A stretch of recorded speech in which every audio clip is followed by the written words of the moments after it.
کچھ کتابیں مبتدی کے اعتبار سے میں ذکر کر رہا ہوں، اس کو دیکھ لیں، علماء سے آپ مزید پوچھ سکتے ہیں، انشاءاللہ وہ بھی آپ کو بتائیں گے۔ اس میں کئی علم کے اعتبار سے ابواب ہیں، کس کس باب کا یا کس اس موضوع سے متعلق ہم کو علم حاصل کرنا چاہیے۔ عقیدہ ہے مثلا سب سے اہم، اصول ثلاثہ، قواعد اربع، القواعد الاربع، اور مسائل الجاہلیہ، کشف الشبہات، کتاب التوحید، یہ شیخ محمد بن عبد الوہاب رحمہ اللہ کی کتابوں میں سے ہیں، تو ان کا مطالعہ کریں، یہ بہت اہم کتابیں ہیں۔ اسی طرح سے عقیدہ واسطیہ ہے ابن تیمیہ رحمہ اللہ کی، القواعد المثلیٰ ہے اسماء و صفات میں شیخ محمد بن صالح بن عثیمین کی، اسی طرح سے اصول الایمان ہے، اور عقیدۃ اہل السنہ والجماعہ ہے۔ اس کے علاوہ بہت ساری کتابیں ہیں، لیکن کم سے کم یہ کتابیں ہیں، ایک نیا طالب علم جو کچھ پڑھنا چاہتا ہے اس کے لیے کتابیں بہت مفید ہیں، ان کا مطالعہ کریں۔ ان کے علاوہ بھی کوئی کتاب اگر کسی کے سامنے ہے تو اس کو پڑھ سکتا ہے علماء سے پوچھ کے۔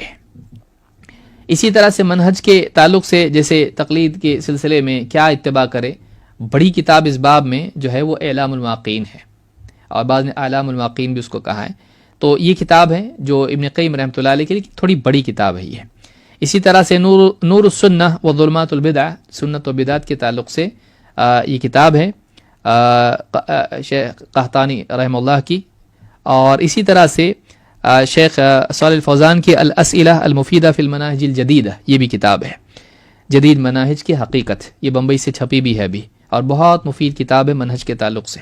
اسی طرح سے شیخ ربیع کی کتاب ہے انبیاء کا اسلوب دعوت، یہ بھی بہت مفید کتاب ہے جو اخوانیت کے تعلق سے ہے۔ اور ابھی حال میں جو شیخ محمد غیث حفظہ اللہ کی کتاب چھپی ہے جو خوارج کے اوصاف، تو یہ بھی کتاب بہت مفید ہے اس دور کے اعتبار سے خاص طور سے۔ اور بھی بہت ساری کتابیں ہیں، ان کا تذکرہ نہیں کروں گا میں، علماء سے آپ پوچھ لیں اس کو مزید۔ فقہ کے تعلق سے فقہ الحدیث سے موٹی موٹی کتاب، ایک کتاب میں بہت سارے مسائل آ جاتے ہیں، اور اسی طرح سے بلوغ المرام کی شرح ہے شیخ صفی الرحمان کی، یا اسی طرح سے الملخص الفقہی، یہ شیخ صالح الفوزان کی ہے۔ پھر اسی طرح سے شیخ اقبال کیلانی کی کتابیں ہیں، سلسلہ اس کا ہے، بہت سارے لوگوں نے اس سے بہت سے استفادہ بھی کیا ہے۔ زاد المعاد اس سلسلے میں ہے، اگرچہ اس کو تزکیہ نفس میں بھی رکھا جا سکتا ہے، یہاں بھی رکھا جا سکتا ہے فقہ میں، کیونکہ نبی صلی اللہ علیہ وسلم کے احکام اس میں ہے۔ اختصار بھی اس کا چھپا ہے، اور تفصیلی کتاب بھی موجود ہے اصل۔ تفسیر میں احسن البیان ہے، اور تفسیر ابن کثیر ہے، اور بھی بہت ساری تفاسیر ہیں۔ اسی طرح سے حدیث میں الاربعون النوویہ ہے، چھوٹی سی کتاب ہے، پڑھیں، یاد کریں، سمجھیں، علماء کی شروحات بھی اس کی ہیں۔ اسی طرح سے کتب ستہ ہیں، جس کی جتنی طاقت ہے علماء کی رہنمائی میں اس کو پڑھے شروحات کے ساتھ۔ بلوغ المرام وغیرہ بھی اس میں آ سکتی ہیں حدیث کی کتابوں میں۔ تزکیہ نفس کے اعتبار سے ریاض الصالحین ہے، جو کہ حدیث کی کتاب ہے لیکن تزکیہ کے باب میں ہے۔ اسی طرح سے صحیح الترغیب و ترہیب ہے جو علامہ منذری کی ہے۔ اسی طرح سے الداء والدواء ہے جو خاص گناہوں کے تعلق سے اور قلب کو صاف کرنے کے لیے ہے، ابن قیم رحمۃ اللہ علیہ کی اردو میں چھپی ہوئی ہیں کتابیں، اور اذکار وغیرہ کے اہتمام کے لیے الحسن المسلم یا اس طرح کی دوسری کتابیں ہیں۔ سیرت کے باب میں الرحیق المختوم ہے شیخ صفی الرحمان کی۔ اسی طرح سے تجلیات نبوت انہی کی ہے جو مختصر ہے، رحمۃ للعالمین بھی ہے۔ اسی طرح سے عربی زبان بھی آدمی سیکھے، دروس اللغہ اس کے لیے ہے، یا عربی کا معلم اس کے لیے اردو میں ہے۔ اصول تفسیر میں مقدمۃ التفسیر ہے، اور اسی طرح سے الاصول فی التفسیر ہے شیخ عثیمین کی، یا القواعد الفقہیہ ہے، یہ اصول فقہ میں آتی ہے شیخ عثیمین کی۔ اصول حدیث میں نزہۃ النظر ہے، یا نخبۃ الفکر کی شرح ہے یہ، یا اصول حدیث ہے شیخ اقبال بسکوہری کی، اور اسی طرح سے اور بھی کتابیں ہیں۔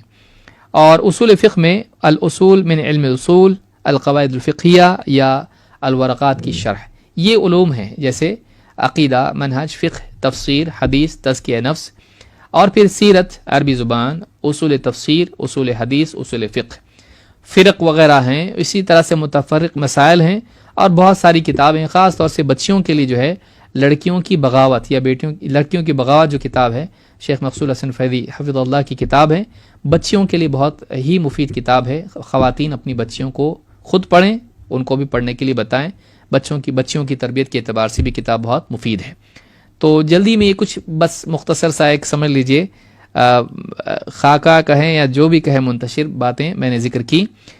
اہل علم سے آپ پوچھ کے پڑھیں، ایک طالب علم عالم کے پاس بیٹھے، اس کے پاس آپ کچھ پڑھائیں جو آپ مناسب سمجھے، یہ صحیح طریقہ ہے.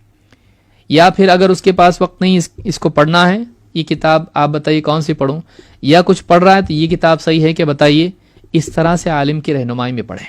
وہ کتاب ختم ہو تو اس کے بعد کون سی پڑھوں، اس طرح سے پوچھتے چلے جائیں. بہت سارے لوگ ایسا نہیں کر پاتے. کیوں؟ انسان قید میں رہنا نہیں چاہتا ہے، منمانی کا شوق اور اپنے اندر کہیں نہ کہیں مجھ کو زیادہ سمجھتا ہے، یہ بیماری جو ہے انسان کو عالم کے تابع ہونے سے محروم رکھتی ہے، اور بہت سارے لوگ نقصان اٹھاتے ہیں. بعد میں سمجھ میں آتا ہے وقت نکلنے کے بعد. اللہ تعالی ہم کو سمجھ عطا فرمائے اور دین کا علم حاصل کرنے کی مزید توفیق عطا فرمائے.